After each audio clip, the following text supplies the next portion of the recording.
നമസ്കാരം.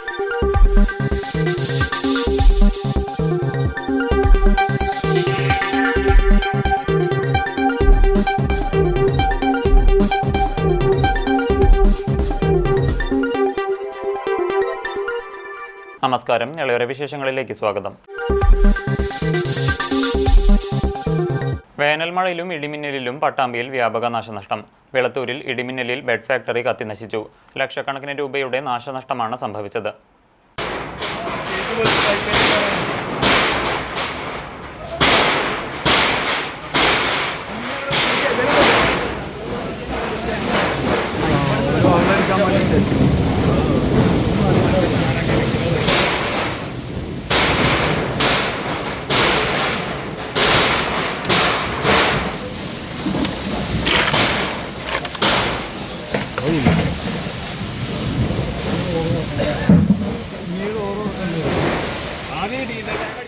കഴിഞ്ഞ ദിവസം രാത്രിയുണ്ടായ വേനൽമഴയ്ക്കും വേനൽമഴയ്ക്കാകും പിടിയേകിയ മിന്നലിലുമാണ് വ്യാപകമായ നാശനഷ്ടമുണ്ടായത്. മിന്നലിൽ തിരുവേഗപ്പുറ വിളത്തൂരിൽ ബെഡ് നിർമ്മാണശാല കത്തി നശിച്ചു. 7:30 സംഭവം. ശക്തമായ മഴയും മിന്നലുമുള്ള സമയത്തായിരുന്നു കമ്പനിയിൽ തീ ആളിപ്പടർന്നത്. 60 സെന്റ് സ്ഥലത്തായുള്ള ഷെഡിലും കോൺക്രീറ്റ് കെട്ടിടത്തിലേക്കുമാണ് തീ പടർന്നത്. ഈ സമയം തൊഴിലാളികൾ ഇവിടെ ഉണ്ടാവാതിരുന്നതിനാൽ ആളപായമുണ്ടായില്ല. തീ ആളിപ്പടർന്നത് പരിസരവാസികളിലും പരിഭ്രാന്തി പരത്തി. പട്ടാമ്പിയിൽ നിന്നും 2 യൂണിറ്റ് ഫയർഫോഴ്സ് എത്തിയാണ് തീ പൂർണ്ണമായും അണച്ചത്. തീ അണയ്ക്കുവാൻ മണിക്കൂറോളം പണിപ്പെടേണ്ടിയും വന്നു. 10ലേറെ പേരുടെ ഉടമസ്ഥതയിലുള്ള കമ്പനിയിൽ 30ഓളം തൊഴിലാളികൾ പ്രവർത്തിക്കുന്നുണ്ട്. ലക്ഷക്കണക്കിന് രൂപയുടെ നാശനഷ്ടമാണ് തീപിടുത്തത്തിലൂടെ സംഭവിച്ചതെന്ന് അധികൃതർ സൂചിപ്പിച്ചു. കൊപ്പം പോലീസും തിരുവേപ്പുറ ഗ്രാമപഞ്ചായത്ത് ജനപ്രതിനിധികളും സ്ഥലത്തെത്തി സ്ഥിതിഗതികൾ നിയന്ത്രിച്ചു. കുലുക്കല്ലൂർ വണ്ടും തറയിൽ വീട്ടുവളപ്പിൽ കഞ്ചാവ് തൈകൾ. പട്ടാമ്പി എക്സൈസ് നടത്തിയ പരിശോധനയിലാണ് കഞ്ചാവ് തൈകൾ കണ്ടെത്തിയത്. സംഭവവുമായി ബന്ധപ്പെട്ട് യുവാവിനെ അറസ്റ്റ് ചെയ്തു. കുൽക്കല്ലൂർ പഞ്ചായത്തിലെ വണ്ണുന്തറയിലാണ് സംഭവം. വണ്ണുന്തറ പാറപ്പുറത്ത് 33 വയസ്സുകാരൻ സതീശനാണ് വീട്ടുവളപ്പിൽ കഞ്ചാവ് തൈ നട്ടു പരിപാലിച്ചു വരുന്നത്. 3 മാസത്തോളം വളർച്ചയെത്തിയ കഞ്ചാവ് തൈകളാണ് ഇവിടെ നിന്നും കണ്ടെത്തിയത്. കഴിഞ്ഞ ദിവസം രാത്രി നാട്ടുകാർ എക്സൈസ് നൽകിയ വിവരത്തെ തുടർന്ന് എക്സൈസ് സംഘം നടത്തിയ പരിശോധനയിലാണ് വീട്ടുവളപ്പിൽ നിന്നും കഞ്ചാവ് തൈയെ കണ്ടെത്തിയത്. തുടർന്ന് സതീശനെ അറസ്റ്റ് ചെയ്തു.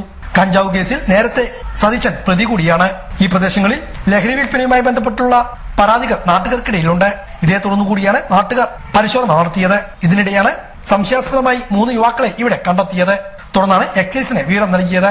എക്സൈസ് ഉദ്യോഗസ്ഥർ സ്ഥലത്തെത്തി പരിശോധന നടത്തിയപ്പോഴാണ് വീട്ടുവളപ്പിൽ കഞ്ചാവ് തൈയെ നട്ടുപരിപാലിച്ചു വരുന്നത് കണ്ടെത്തിയത്. സതീശൻ മാത്രമാണ് വീട്ടിൽ താമസിക്കുന്നത്.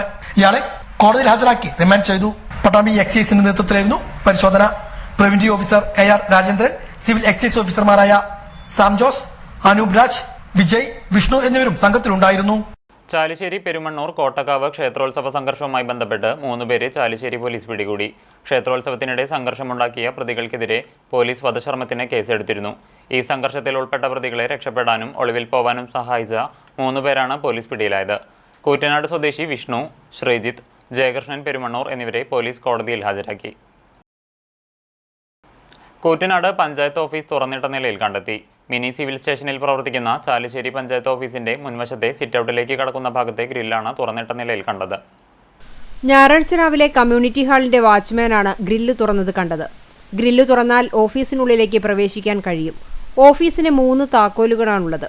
ഒന്ന് പാർട്ട് ടൈം സ്വീപ്പറുടെ കൈവശവും, രണ്ടാമത്തേത് ഓഫീസ് അറ്റൻഡറുടെ കൈവശവും, മൂന്നാമത്തേത് പഞ്ചായത്ത് പ്രസിഡന്റിന്റെ പക്കലുമാണുള്ളത്.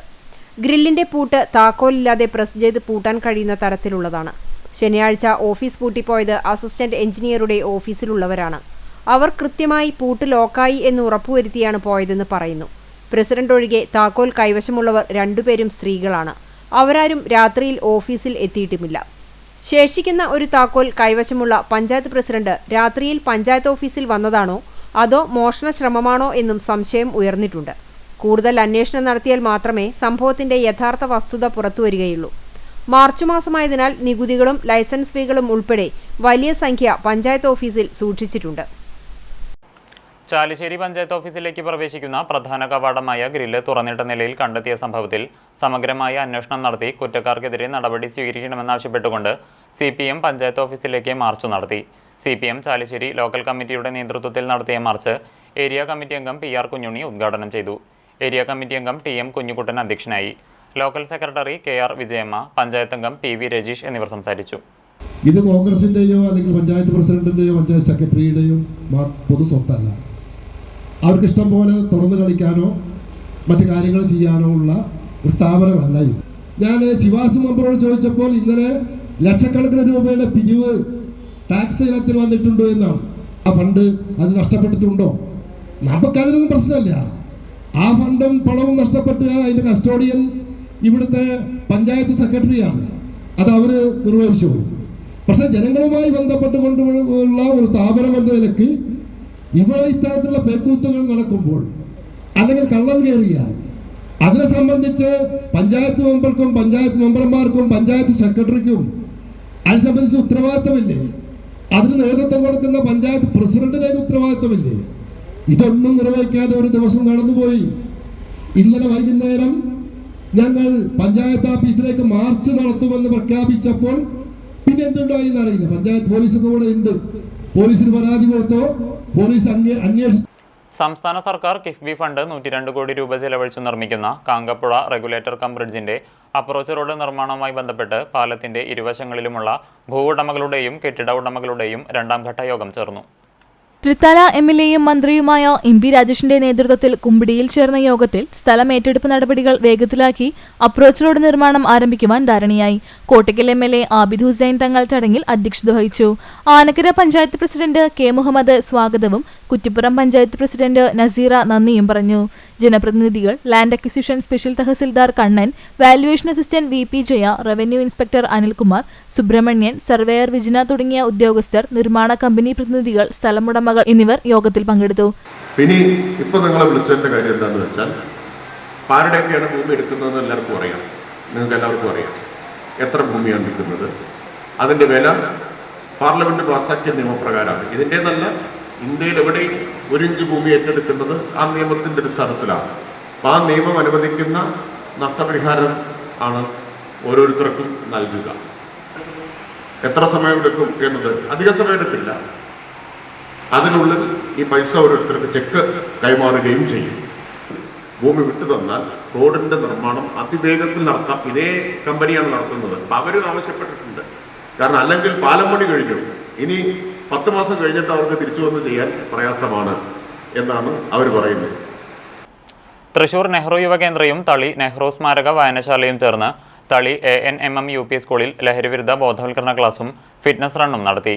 വരവൂർ ഗ്രാമപഞ്ചായത്ത് അംഗം TM ബീവാത്തുകുട്ടി ഉദ്ഘാടനം ചെയ്തു. Vadakkanchery excise range office preventive officer ET Rajesh class എടുത്ത് ഫിറ്റ്നസ് റൺ ഫ്ലാഗ് ഓഫ് ചെയ്തു. വായനശാല secretary CK Vinod, A Neelakantan master, TI Gafoor master, librarian C Geetha എന്നിവർ സംസാരിച്ചു. സമൂഹ നോമ്പുതുറ നടക്കുന്നതിനിടെ പഞ്ചായത്ത് മെമ്പറുടെ വീടിന് മുകളിലേക്ക് തെങ്ങ് കടപുഴകി വീണു. കപ്പൂർ പഞ്ചായത്ത് അംഗം സൽമയുടെ വീടിന് മുകളിലേക്കാണ് കഴിഞ്ഞ ദിവസം വൈകിട്ട് പെയ്ത കനത്ത മഴയിലും കാറ്റിലും തെങ്ങ് കടപുഴകി വീണത്. സംഭവ സമയത്ത് സമീപ പ്രദേശത്തെ റെഡ് സ്റ്റാർ ക്ലബിന്റെ നോമ്പുതുറ വീടിന് മുൻവശത്ത് നടക്കുകയായിരുന്നു. ഈ സമയം വീട്ടിലും മുൻവശത്തുമായി 200ഓളം ആളുകൾ ഉണ്ടായിരുന്നെങ്കിലും ആർക്കും പരിക്കില്ല. അപകടത്തിൽ വീടിന് കേടുപാടുകളും സംഭവിച്ചു. ലഹരിക്കെതിരെ പരുതൂരിൽ DYFIയുടെ നേതൃത്വത്തിൽ ജനകീയ മനുഷ്യച്ചങ്ങല തീർത്തു. നിരവധി പേർ മനുഷ്യച്ചങ്ങലയിൽ അണിനിരന്നു. ലഹരിക്കെതിരെയാണ് DYFI പരുതൂർ മേഖലാ കമ്മിറ്റിയുടെ നേതൃത്വത്തിൽ മനുഷ്യച്ചങ്ങല തീർത്തത്. ലഹരിക്കും ഹിംസയ്ക്കുമെതിരെ എന്ന മുദ്രാവാക്യമുയർത്തിയായിരുന്നു ജനകീയ മനുഷ്യച്ചങ്ങല. കൊടിക്കുന്ന് സെന്ററിൽ യുവാക്കളടക്കം നൂറുകണക്കിന് ആളുകൾ മനുഷ്യച്ചങ്ങലയിൽ കണ്ണികളായി. DYFI മേഖലാ സെക്രട്ടറി MK വിഷ്ണു ലഹരിവിരുദ്ധ പ്രതിജ്ഞ ചൊല്ലിക്കൊടുത്തു.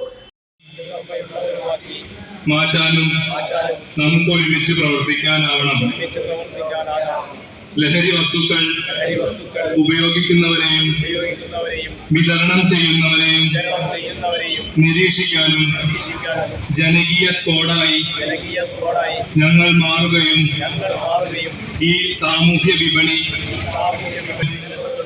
ചെയ്യുമെന്ന് ഞങ്ങൾ പ്രഖ്യാപിക്കുന്നു.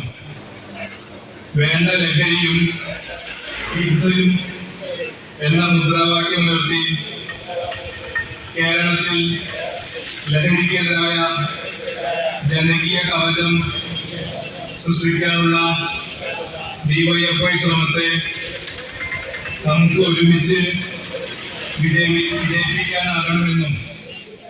തുടർന്ന് നടന്ന യോഗം SFI അഖിലേന്ത്യാ ജോയിന്റ് സെക്രട്ടറി PM ആർഷോ ഉദ്ഘാടനം ചെയ്തു. ലഹരിക്കെതിരെ സർക്കാർ സംവിധാനങ്ങൾ ഉയർന്ന് പ്രവർത്തിക്കുന്നുണ്ടെന്നും ജനകീയ ഇടപെടൽ കൂടി ഇക്കാര്യത്തിൽ ഉണ്ടാകണമെന്നും PM ആർഷോ സൂചിപ്പിച്ചു.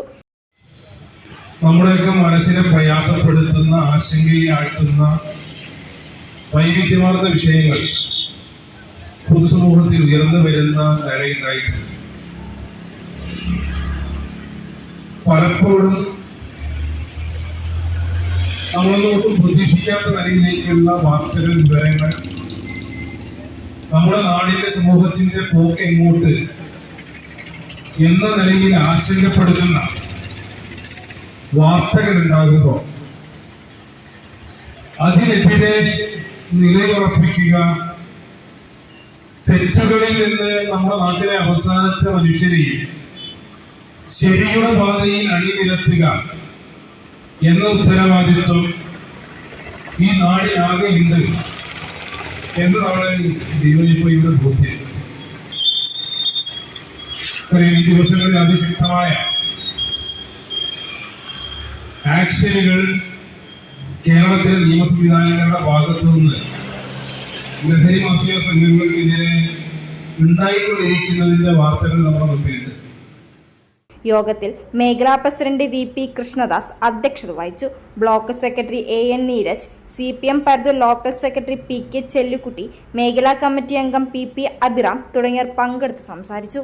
കേരളത്തോടുള്ള കേന്ദ്ര അവഗണനയ്ക്കെതിരെ പട്ടാമ്പിയിൽ LDFന്റെ നേതൃത്വത്തിൽ BSNL ഓഫീസിലേക്ക് പ്രതിഷേധ മാർച്ച് നടത്തി. CPM സംസ്ഥാന കമ്മിറ്റി അംഗം K ശാന്തകുമാരി MLA സമരം ഉദ്ഘാടനം ചെയ്തു. കേരളം എന്താ ഇന്ത്യയിലല്ലേ എന്ന മുദ്രാവാക്യമുയർത്തിയാണ് കേന്ദ്ര സർക്കാരിനെതിരെ LDFന്റെ നേതൃത്വത്തിൽ പട്ടാമ്പിയിലും പ്രതിഷേധ പരിപാടികൾ സംഘടിപ്പിച്ചത്. കേന്ദ്ര ബജറ്റ് കേരളത്തിനോടുള്ള നിഷേധ നിലപാടിനെതിരെയും വയനാട് പുനരധിവാസ ഫണ്ട് നിഷേധിക്കുന്ന കേന്ദ്ര സർക്കാർ നിലപാടിനെതിരെയുമായിരുന്നു പട്ടാമ്പി BSNL ഓഫീസിലേക്ക് LDFന്റെ നേതൃത്വത്തിൽ മാർച്ച് നടത്തിയത്. മേലെ പട്ടാമ്പിയിൽ നിന്നും ആരംഭിച്ച മാർച്ച് BSNL ഓഫീസിന് മുന്നിൽ പോലീസ് തടഞ്ഞു. വയനാട് പുനരധിവാസ ഫണ്ട് നിഷേധിക്കുന്ന കേന്ദ്ര നിലപാടിനെതിരെ പ്രതിഷേധിച്ചുകൊണ്ടും പട്ടാമ്പി മണ്ഡലം കമ്മിറ്റി സംഘടിപ്പിക്കുന്ന പ്രതിഷേധ മാർച്ചാണ് പ്രിയമുള്ളവരെ ഈ വാഹനത്തിന് പിറകിലായി കടന്നു വന്നുകൊണ്ടിരിക്കുന്നത്.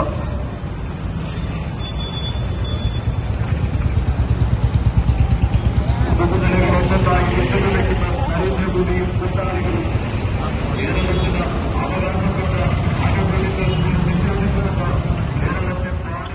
തുടർന്ന് നടന്ന സമരം CPM സംസ്ഥാന കമ്മിറ്റി അംഗം K ശാന്തകുമാരി MLA ഉദ്ഘാടനം ചെയ്തു.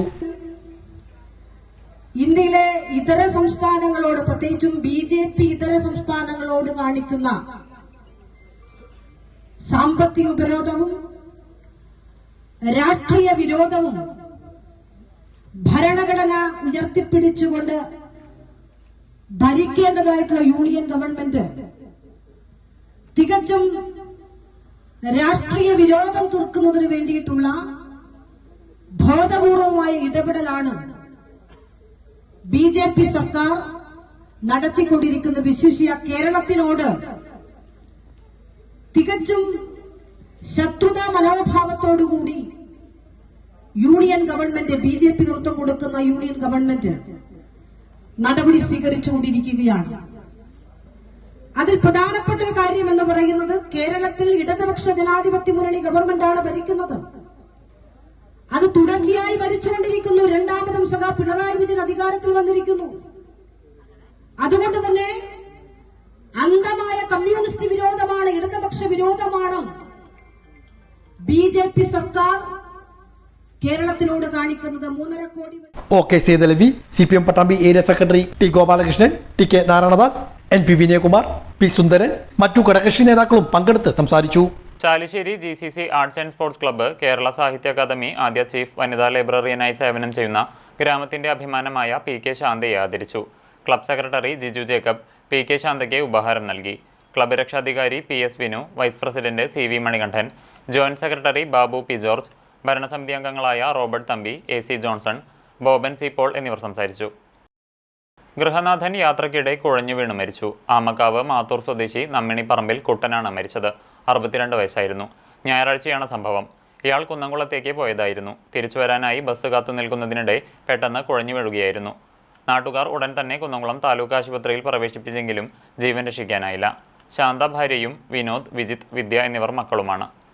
ഇതോടെ നിളയോര വിശേഷങ്ങൾ സമാപിക്കുന്നു. നമസ്കാരം.